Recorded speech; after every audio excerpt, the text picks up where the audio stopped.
Querido amigo, ahora vamos a tratar de responder a una pregunta también muy importante. ¿Cuáles son los principios básicos del espiritismo? En primer lugar, la doctrina espírita nos da una definición de Dios muy importante, una definición de Dios diferente, porque Jesús nos muestra un Dios amoroso, un Dios justo, un Dios bueno, un Dios misericordioso, un Dios que lo que busca es ayudar al hombre para que se forme, para que se eduque, para convertirlo en un hijo independiente, capaz de tomar sus propias decisiones y de asumir sus propias responsabilidades. Este Dios que nos muestra la doctrina espírita se acerca bastante a la gran realidad que nosotros no tenemos todavía condiciones para absorber, para comprender esa sabiduría. Como bien lo dice el libro de los Espíritus, nos faltan determinadas condiciones que solo vamos a adquirir con el tiempo, cuando hayamos progresado mucho. Y el amor forma parte fundamental de ese cambio. Para entender mejor a Dios es necesario amar mucho. Es imprescindible mantenerse en un camino de permanente lucha por nuestro propio mejoramiento, por nuestro propio perfeccionamiento, por nuestra propia pureza. Entiendo, querido amigo, que estas son palabras mayores, porque cuesta mucho salirse de los cánones tradicionales del mundo para vivir una vida nueva y totalmente diferente. Y es a través de esta vida cómo entendemos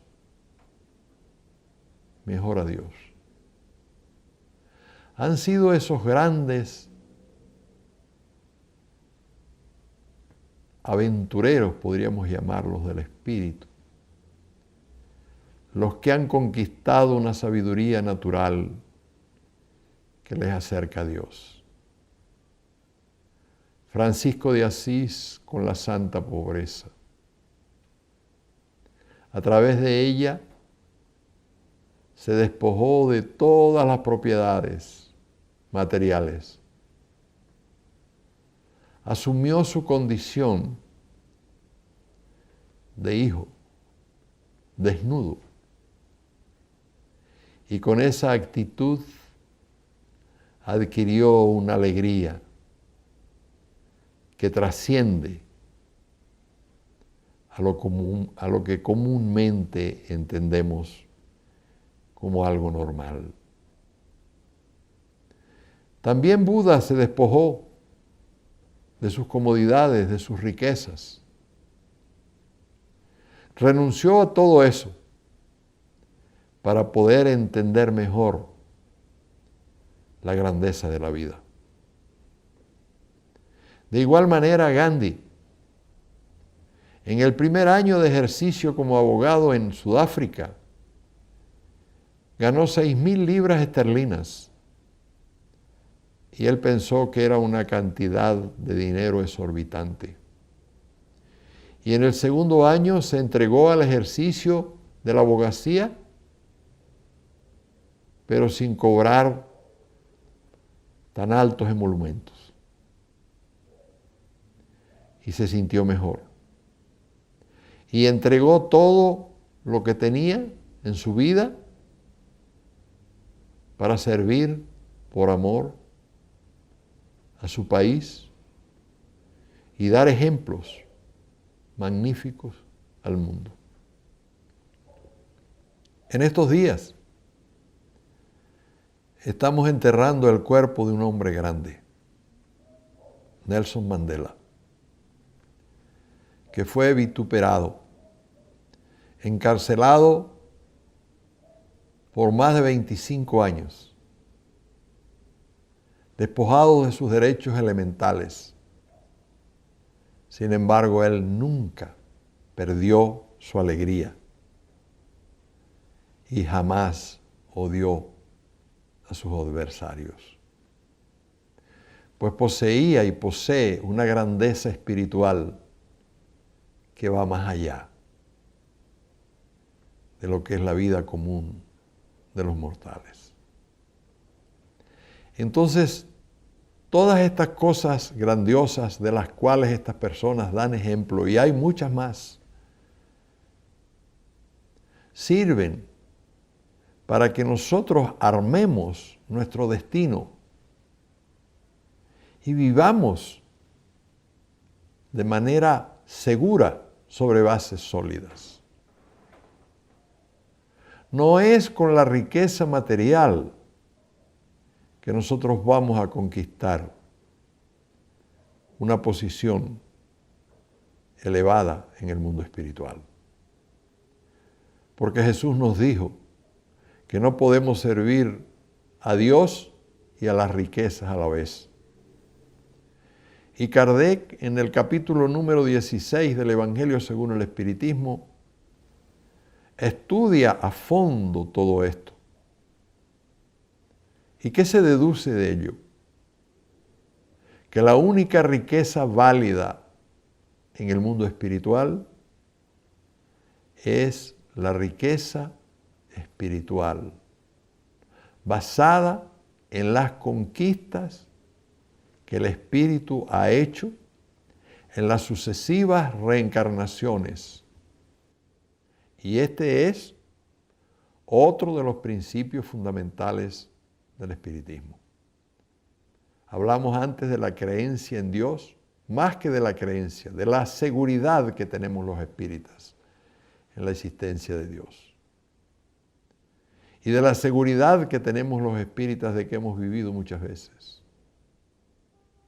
Y de que tendremos que vivir muchas veces más, tantas como sean necesarias, hasta que nos convirtamos en hombres y mujeres de bien. Y estos son principios fundamentales, algunos de los principios fundamentales de la doctrina espírita.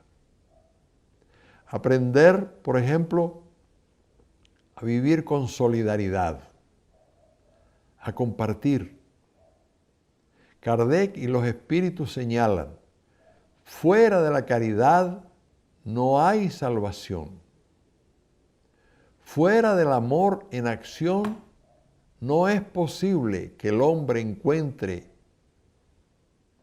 solución a los grandes enigmas de la vida.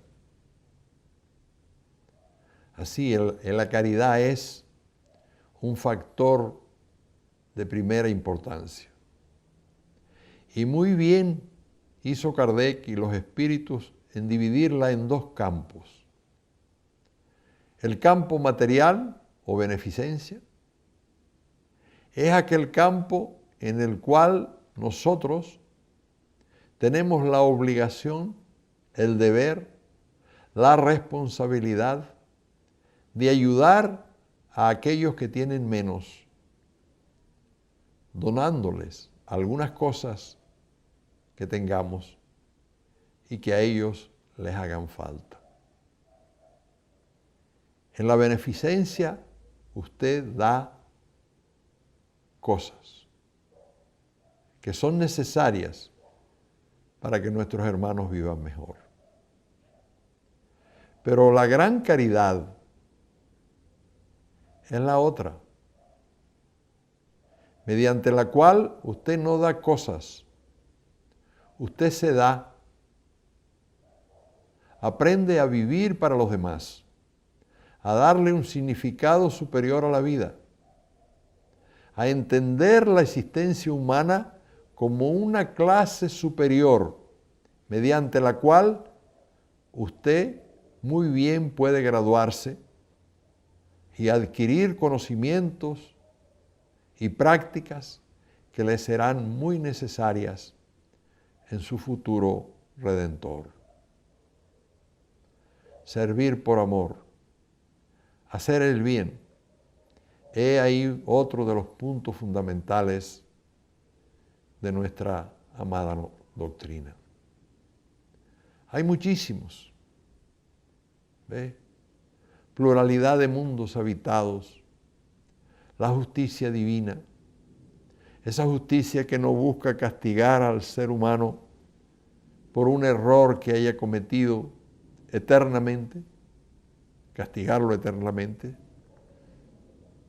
sino que quiere enseñarle una y otra vez, dándole todas las oportunidades que sean necesarias para que asuma realmente su papel en el mundo y se convierta desde lo que es en algo superior. Y esto es sorprendente.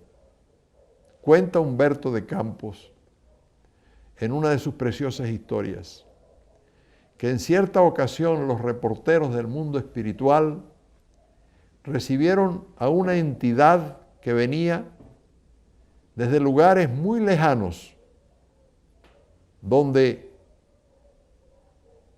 no se conocía ni siquiera la existencia de la Tierra.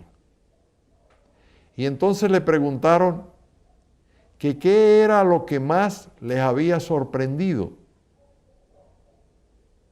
Y este hombre dijo: lo que más me sorprende es encontrar la presencia de Dios en todas partes. Y aquellos reporteros ya se encontraban satisfechos, se encontraban felices por haber dilucidado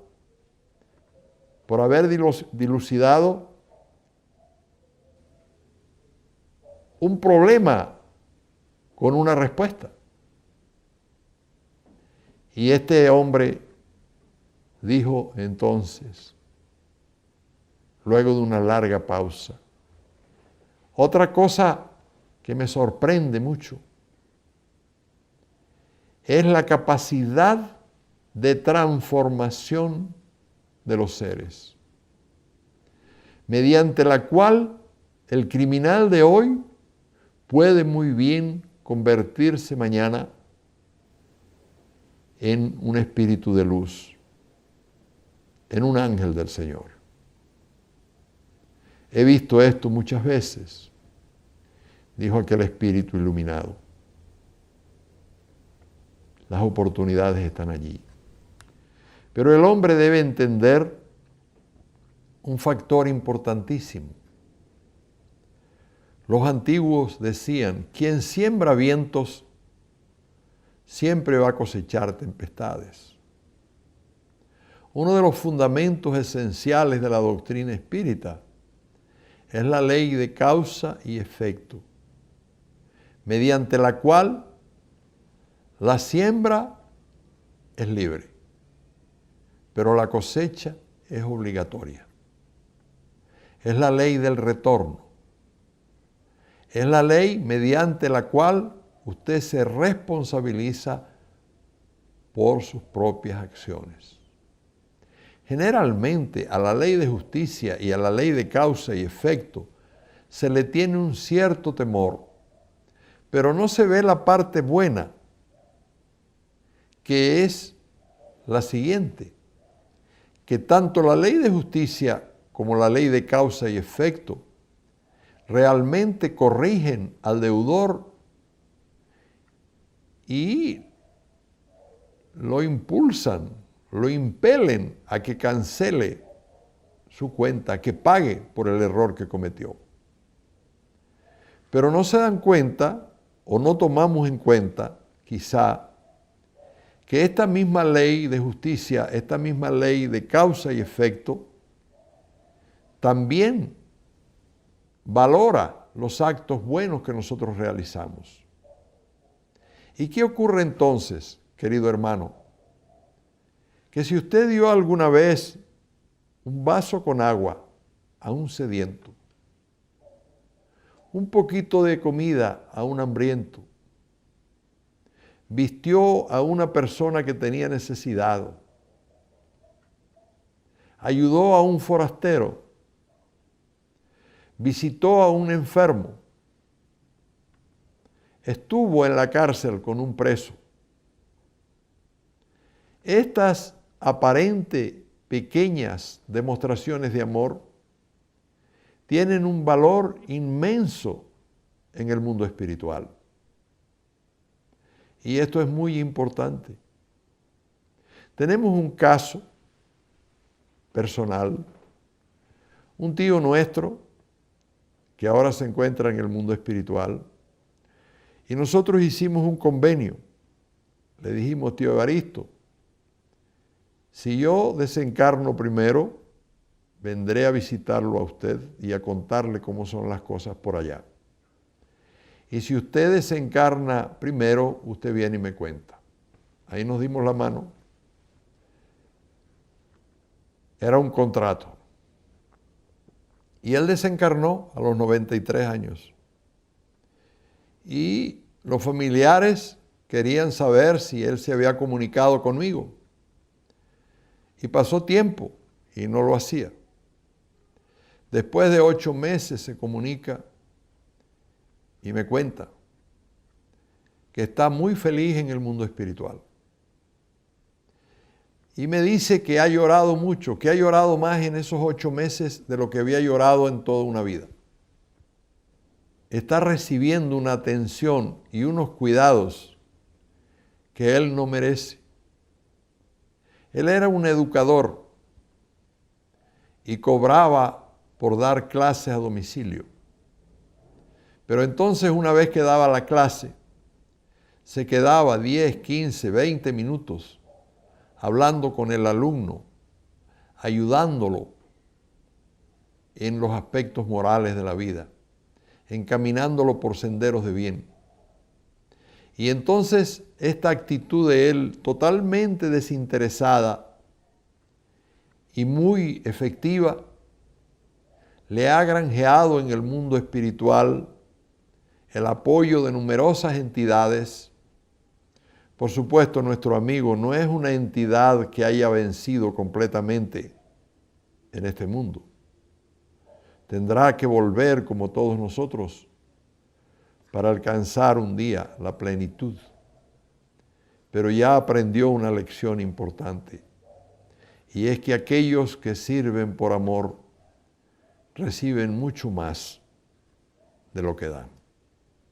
Es la ley de causa y efecto, funcionando a favor de aquellos que ya no siembran cizaña, que ya no siembran violencia, que ya no siembran crímenes, que ya no siembran el mal, sino que ahora comienzan a sembrar el bien por donde pasan. Y la justicia divina les premia. He aquí algunos de los puntos importantes del espiritismo. Son muchos más. El espiritismo ha venido a transformar las artes. Ha venido para transformar la vida del hombre en la tierra, en esta dimensión de vida en la que nos toca vivir. Usted mismo, querido hermano, va a descubrir poco a poco más valores, más principios, como son los de la honestidad, los de todas las virtudes, pero no en una forma retórica, literal, sino en la vivencia diaria de esos valores fundamentales del Espíritu. Estamos llamados a la plenitud. Estamos llamados a la grandeza. Estamos llamados a transformarnos en ministros de Dios, en ejecutores de esa gran obra que es la creación. Nuestro destino es inmensamente grande y bien encaminado. Y el espiritismo tiene fundamento hoy en nuestra vida, tendrá base mañana y seguirá por mucho tiempo dándonos pie y fuerza para que venzamos en las grandes conquistas del porvenir. Estará allí mostrándonos la grandeza de la vida, la belleza de la vida, la magia de la vida, la poesía de la vida. Espero de todo corazón que usted sea feliz con el espiritismo. Gracias.